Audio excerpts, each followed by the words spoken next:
Sons and Lovers by D.H. Lawrence. Chapter 15. Derelict. Clara went with her husband to Sheffield, and Paul scarcely saw her again. Walter Morrell seemed to have let all the trouble go over him, and there he was, crawling about on the mud of it just the same. There was scarcely any bond between father and son, save that each felt he must not let the other go in any actual want. As there was no one to keep on the home, and as they could neither of them bear the emptiness of the house, Paul took lodgings in Nottingham, and Morrell went to live with a friendly family in Bestwood. Everything seemed to have gone smash for the young man. He could not paint. The picture he finished on the day of his mother's death, one that satisfied him, was the last thing he did. At work there was no Clara. When he came home he could not take up his brushes again. There was nothing left. So he was always in the town at one place or another, drinking, knocking about with the men he knew. It really wearied him. He talked to barmaids, to almost any woman, but there was that dark, strained look in his eyes, as if he were hunting something. Everything seemed so different, so unreal. There seemed no reason why people should go along the street, and houses pile up in the daylight. There seemed no reason why these things should occupy the space, instead of leaving it empty. His friends talked to him. He heard the sounds, and he answered, but why there should be the noise of speech he could not understand. He was most himself when he was alone, or working hard and mechanically at the factory.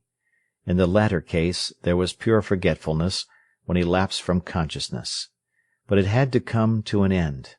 It hurt him so that things had lost their reality. The first snowdrops came. He saw the tiny drop pearls among the gray. They would have given him the liveliest emotion at one time. Now they were there, but they did not seem to mean anything. In a few moments they would cease to occupy that place, and just the space would be where they had been. Tall, brilliant tram-cars ran along the street at night. It seemed almost a wonder they should trouble to rustle backwards and forwards. "Why trouble to go tilting down to Trent Bridges?" he asked of the big trams. It seemed they just as well might not be as be. The realest thing was the thick darkness at night. That seemed to him whole and comprehensible and restful. He could leave himself to it. Suddenly a piece of paper started near his feet and blew along down the pavement. He stood still, rigid, with clenched fists, a flame of agony going over him, and he saw again the sick room, his mother, her eyes. Unconsciously he had been with her, in her company. The swift hop of the paper reminded him she was gone. But he had been with her. He wanted everything to stand still, so that he could be with her again. The days passed, the weeks. But everything seemed to have fused, gone into a conglomerated mass. He could not tell one day from another, one week from another, hardly one place from another. Nothing was distinct or distinguishable. Often he lost himself for an hour at a time, could not remember what he had done. One evening he came home late to his lodging. The fire was burning low. Everybody was in bed. He threw on some more coal, glanced at the table, and decided he wanted no supper. Then he sat down in the armchair. It was perfectly still. He did not know anything, yet he saw the dim smoke wavering up the chimney. Presently 2 mice came out, cautiously, nibbling the falling crumbs. He watched them, as it were, from a long way off. The church clock struck 2. Far away he could hear the sharp clinking of the trucks on the railway. No, it was not they that were far away. They were there in their places, but where was he himself? The time passed. The 2 mice, careering wildly, scampered cheekily over his slippers. He had not moved a muscle. He did not want to move. He was not thinking of anything. It was easier so. There was no wrench of knowing anything. Then from time to time some other consciousness, working mechanically, flashed into sharp phrases. What am I doing? And out of the semi-intoxicated trance came the answer, destroying myself. Then a dull, live feeling, gone in an instant, told him that it was wrong. After a while, suddenly came the question, why wrong? Again there was no answer, but a stroke of hot stubbornness inside his chest resisted his own annihilation. There was a sound of a heavy cart clanking down the road. Suddenly the electric light went out. There was a bruising thud in the penny-in-the-slot meter. He did not stir, but sat gazing in front of him. Only the mice had scuttled, and the fire glowed red in the dark room. Then, quite mechanically and more distinctly, the conversation began again inside him. She's dead. What was it all for, her struggle? That was his despair wanting to go after her. You're alive. She's not. She is, in you. Suddenly he felt tired with the burden of it. You've got to keep alive for her sake, said his will in him. Something felt sulky, as if it would not rouse. You've got to carry forward her living, and what she had done, go on with it. But he did not want to. He wanted to give up. But you can go on with your painting, said the will in him, or else you can beget children. They both carry on her effort. Painting is not living. Then live. Marry whom? Came the sulky question. As best you can. Miriam? But he did not trust that. He rose suddenly, went straight to bed. When he got inside his bedroom and closed the door, he stood with clenched fist. Mater, my dear, he began with the whole force of his soul. Then he stopped. He would not say it. He would not admit that he wanted to die, to have done. He would not own that life had beaten him, or that death had beaten him. Going straight to bed, he slept at once, abandoning himself to the sleep. So the weeks went on. Always alone, his soul oscillated, first on the side of death, then on the side of life, doggedly. The real agony was that he had nowhere to go, nothing to do, nothing to say, and was nothing himself. Sometimes he ran down the streets as if he were mad. Sometimes he was mad. Things weren't there, things were there. It made him pant. Sometimes he stood before the bar of the public house where he called for a drink. Everything suddenly stood back away from him.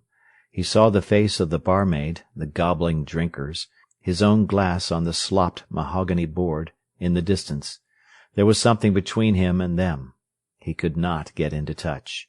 He did not want them. He did not want his drink. Turning abruptly, he went out. On the threshold he stood and looked at the lighted street, but he was not of it or in it. Something separated him. Everything went on there below those lamps, shut away from him. He could not get at them. He felt he couldn't touch the lamp-posts, not if he reached. Where could he go? There was nowhere to go, neither back into the inn or forward anywhere. He felt stifled. There was nowhere for him. The stress grew inside him. He felt he should smash. I mustn't, he said, and turning blindly he went in and drank. Sometimes the drink did him good, sometimes it made him worse. He ran down the road. Forever restless, he went here, there, everywhere. He determined to work, but when he had made 6 strokes he loathed the pencil violently, got up and went away, and hurried off to a club where he could play cards or billiards, to a place where he could flirt with a barmaid who was no more to him than the brass pump-handle she drew. He was very thin and lantern-jawed. He dared not meet his own eyes in the mirror. He never looked at himself.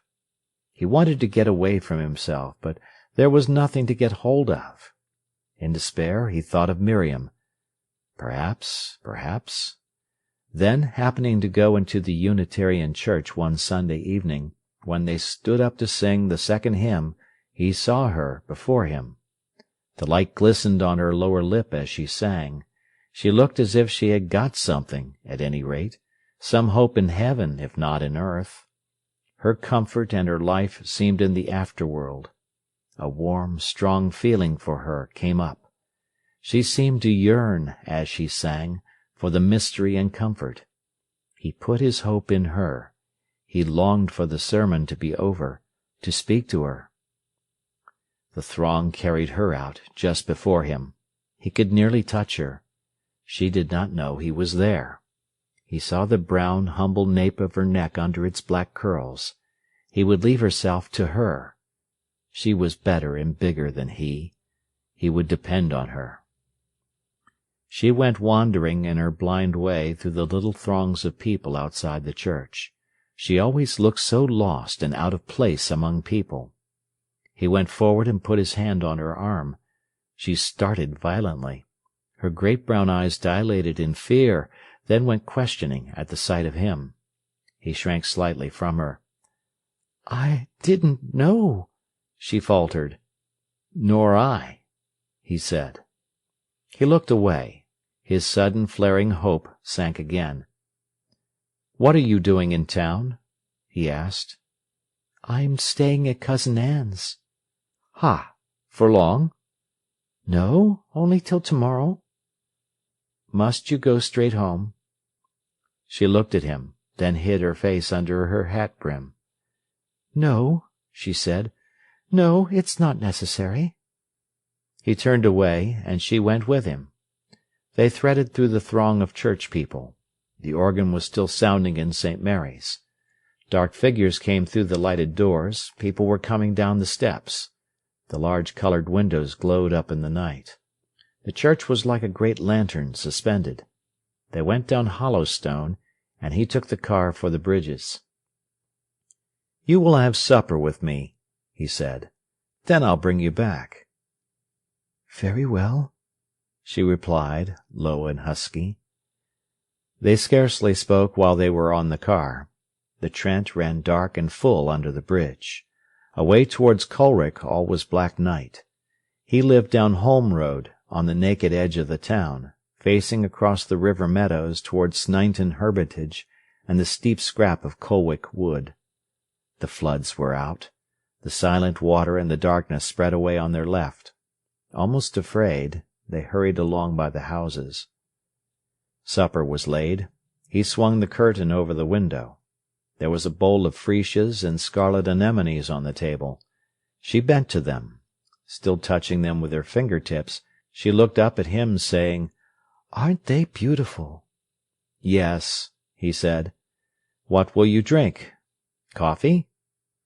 "I should like it," she said. "Then excuse me a moment." He went out to the kitchen.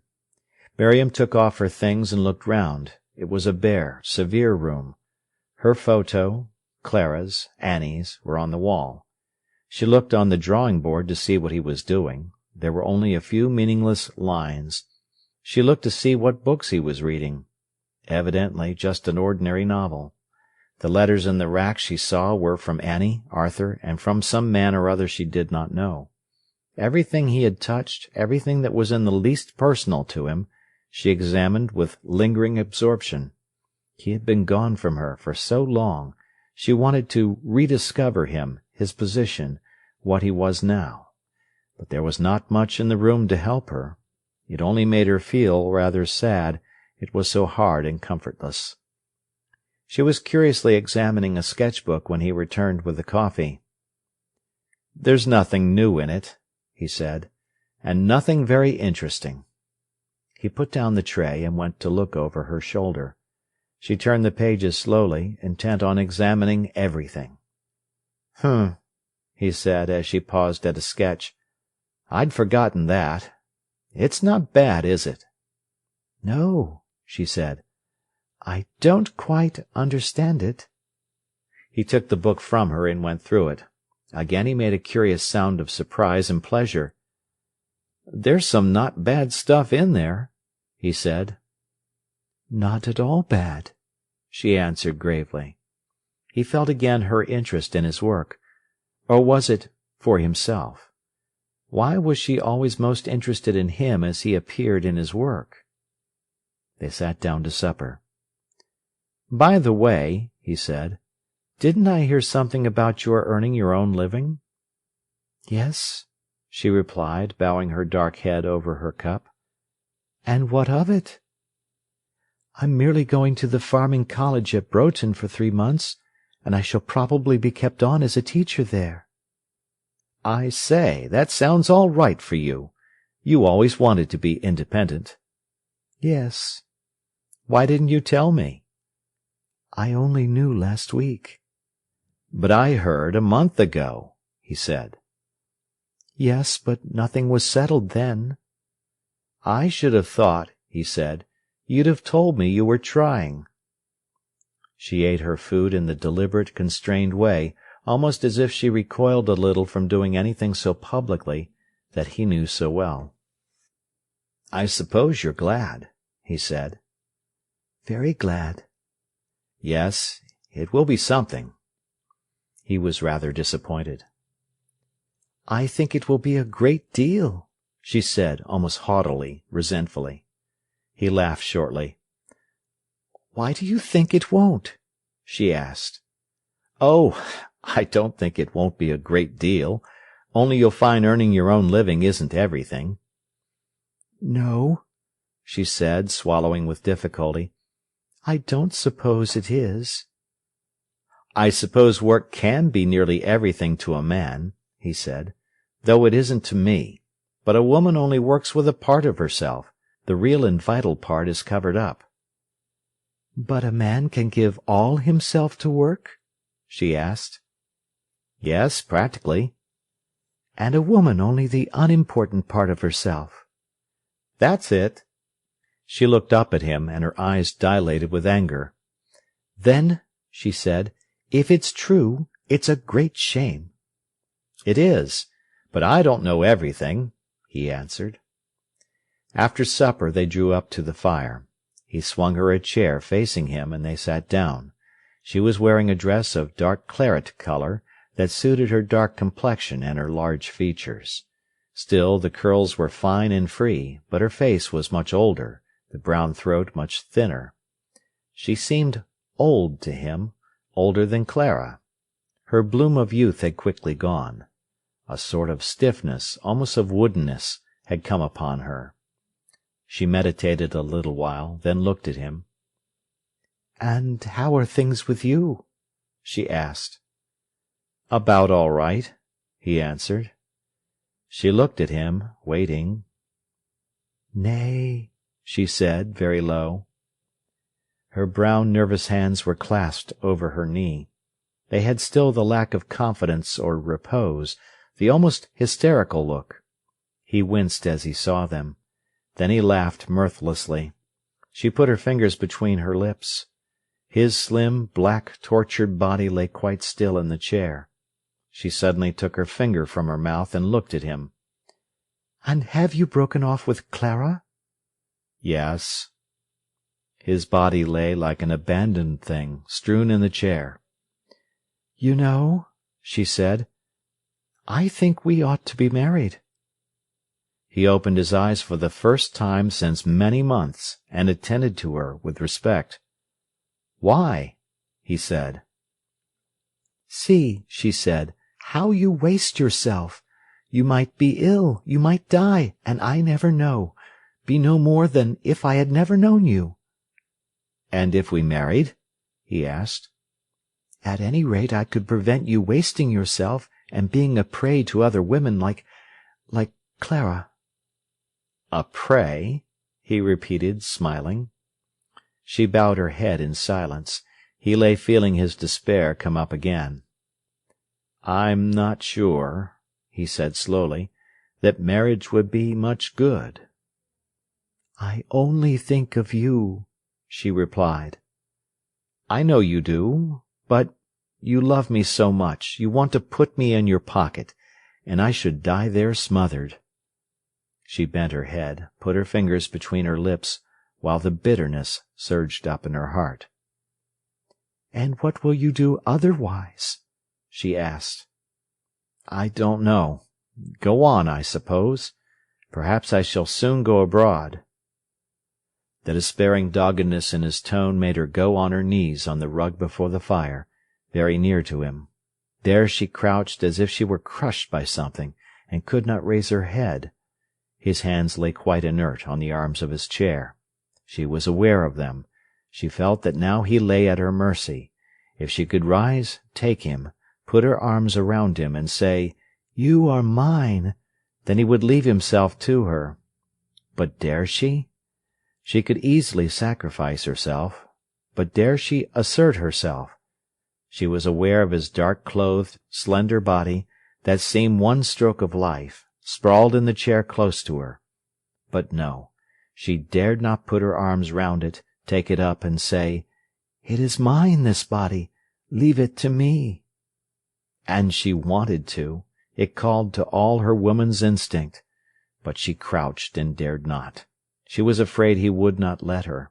She was afraid it was too much. It lay there, his body, abandoned.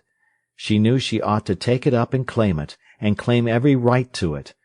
But could she do it? Her impotence before him, before the strong demand of some unknown thing in him, was her extremity. Her hands fluttered. She half lifted her head.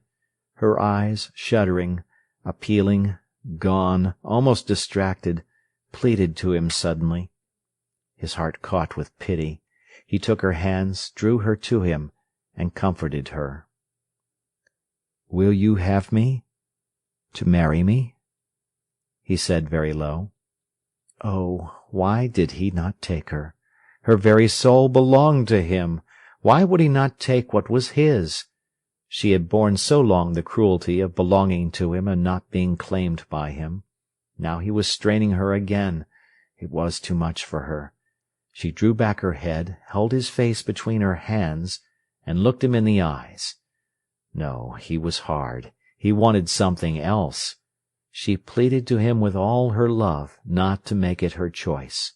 She could not cope with it, with him, she knew not with what, but it strained her till she felt she would break. "Do you want it?" she asked very gravely. "Not much," he replied with pain. She turned her face aside. Then, raising herself with dignity, she took his head to her bosom and rocked him softly. She was not to have him then. So she could comfort him. She put her fingers through his hair. For her, the anguished sweetness of self-sacrifice. For him, the hate and misery of another failure. He could not bear it.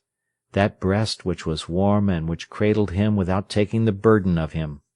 So much he wanted to rest on her that the feint of rest only tortured him. He drew away. "And without marriage we can do nothing?" he asked. His mouth was lifted from his teeth with pain. She put her little finger between her lips. "No," she said, low and like the toll of a bell. "No, I think not." It was the end, then, between them. She could not take him and relieve him of the responsibility of himself. She could only sacrifice herself to him, sacrifice herself every day, gladly. And that he did not want.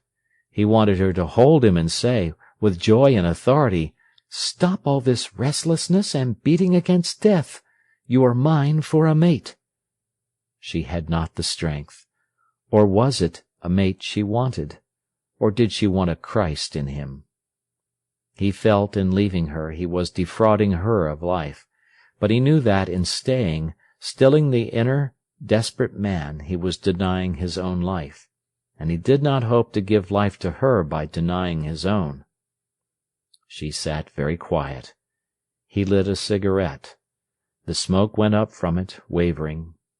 He was thinking of his mother, and had forgotten Miriam. She suddenly looked at him. Her bitterness came surging up. Her sacrifice then was useless. He lay there aloof, careless about her. Suddenly she saw again his lack of religion, his restless instability. He would destroy himself like a perverse child. Well, then, he would. "I think I must go," she said softly. By her tone he knew she was despising him. He rose quietly. "I'll come along with you," he answered. She stood before the mirror, pinning on her hat. How bitter, how unutterably bitter, it made her that he rejected her sacrifice.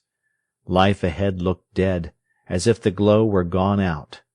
She bowed her face over the flowers, the freesias so sweet and springlike, the scarlet anemones flaunting over the table. It was like him to have those flowers. He moved about the room with a certain sureness of touch, swift and relentless and quiet. She knew she could not cope with him. He would escape like a weasel out of her hands. Yet without him her life would trail on lifeless. Brooding, she touched the flowers. "Have them," he said, and he took them out of the jar, dripping as they were, and went quickly into the kitchen. She waited for him, took the flowers, and they went out together, he talking, she feeling dead. She was going from him now. In her misery she leaned against him as they sat on the car. He was unresponsive.